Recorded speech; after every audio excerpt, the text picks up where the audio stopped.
And for today personal tip, ang aking personal tayo for today, naranasan mo na bang masinzone? Yung tipong nag-message ka, nabasa nila pero hindi ka nila na-replyan? Kung gusto mong malaman kung ano ibig sabihin yan, panoorin mo tong video na to. No? Ang aking personal opinion, ang aking personal tayo for today, kung sakali mang nasinzone yung mensahe mo dun sa, alam mo na, taong pinag-sendan mo ng message, no? Ito ang ilan sa dahilan kung bakit nangyari yan. No? Una, hindi sila interesado sa mensahe mo, no? Kumbaga, ganun talaga. May mga taong hindi interesado sa sasabihin natin.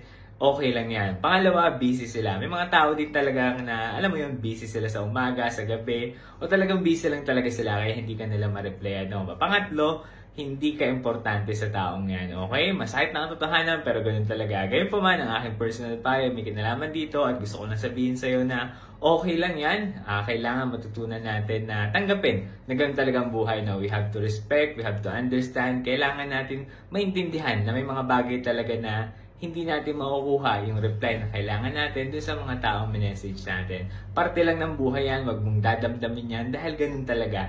Respeto natin kung hindi ka nila na-replyan, tanggapin natin na ganun talaga. No? Huwag sana sumama ang loob natin kung sakali man mangyari sa atin ito dahil normal lang naman yan, okay? Yan lang yung personal tayo ko sa araw na to. Kung gusto mo, baka pwede pa like and share ng video na to. Yun lamang, salamat!